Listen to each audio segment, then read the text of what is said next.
A thread by Carlos Osuita. Hopefully, you can now forever lay to rest the notions of Democrat competence and secret plans to steal the election. They were too stupid to buy digital ads during their convention. So Donald Trump did. From Axios, Trump campaigned to flood the web with ads during Democratic convention. Quote, campaign officials told the Times that they were able to buy the ads because Democrats moved their original convention date and did not purchase slots for the new dates. Trump has moles in the Democrat campaign, highly placed moles. So the moles got wind of the time change and bought the ads before Democrats could. And the Democratic National Convention is a bust. All they're doing is insulting Trump. Chris Wallace said that Bill Clinton made a compelling case for how Trump mishandled the pandemic. You know what made the pandemic so deadly? Nursing homes in blue states. And then the riots caused the second major flare-up. But Wallace used weasel words so that he could criticize while giving himself an out. I thought he made a more cogent argument from his point of view about how Donald Trump has mishandled the coronavirus than any I've heard from anybody.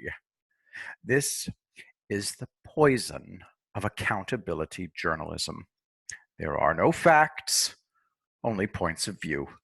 So Wallace can now say, I never claimed Clinton was right. I just said that he made a very cogent argument to support his point of view. I could make a very cogent argument that cats control the human race. Ask any cat owner.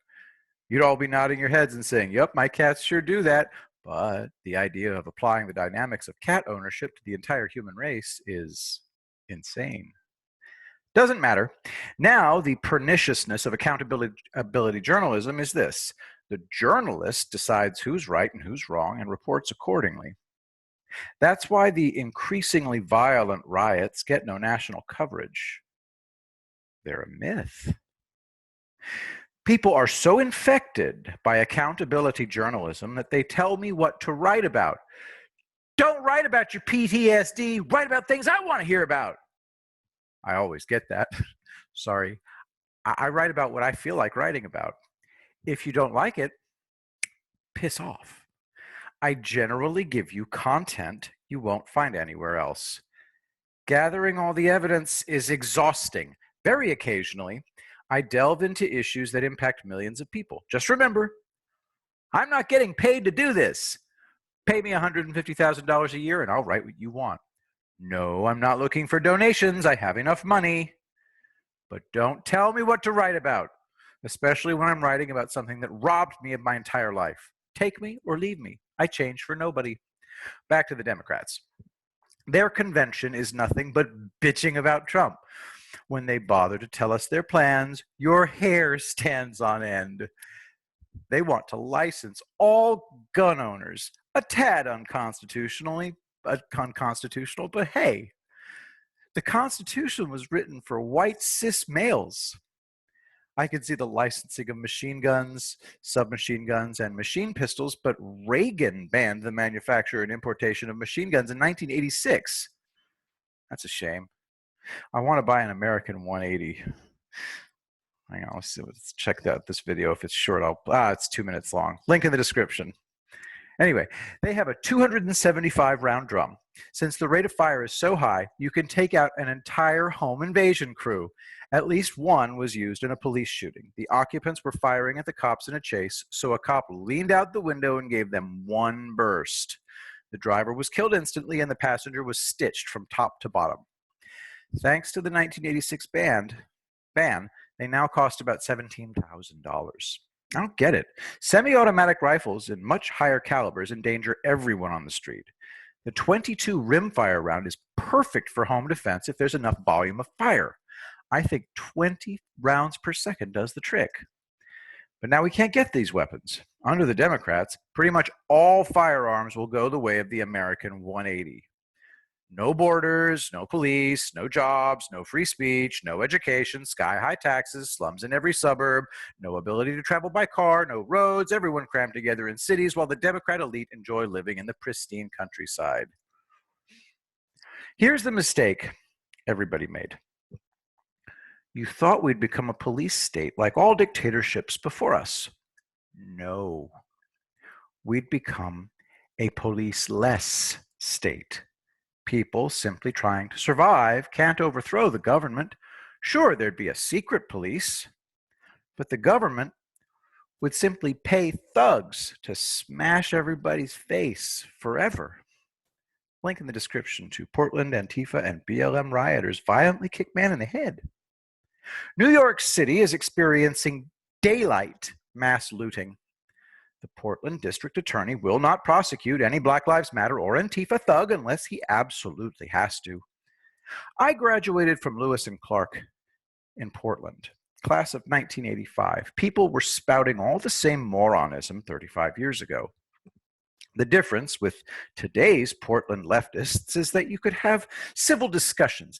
Today, leftists simply insult or wordlessly physically assault you. The Democratic National Convention was nothing but insults. They insulted Trump and they insulted us. Old leftists, there was one on my timeline last night, have adopted the ways of young leftists. They insult you for having PTSD. The reason I write about my PTSD is that insults have no impact on me. But others with PTSD can see that they can overcome their disorder. If you heard the conversations I have with my PTSD-afflicted Las Vegas brother, you'd run from the room. We laugh our asses off. I have it much worse than he does, so he makes gallows humor jokes about me. This is what it feels like to be me. I found it and sent it to my brother, and he thought it was great. We were both chain smokers. Theatrical trailer for Cold Turkey, 1971. It is a movie about a whole town quitting smoking all at once, and everybody is in nicotine withdrawal and therefore very, very crabby and aggressive. Another favorite is this gem from Citizen Kane. We love how his face is totally blank. We talk about this scene all the time.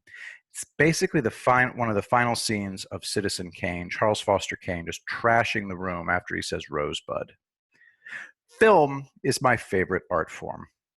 The movie Deliverance has the most grueling rape scene ever put on film. I always wondered how Ned Beatty got through it. What happened is a perfect illustration of the difference between conservatives and leftists. They brought in a Beverly Hills tree surgeon named Bill McKinney to play the mountain man rapist. McKinney is in the black shirt and suspenders.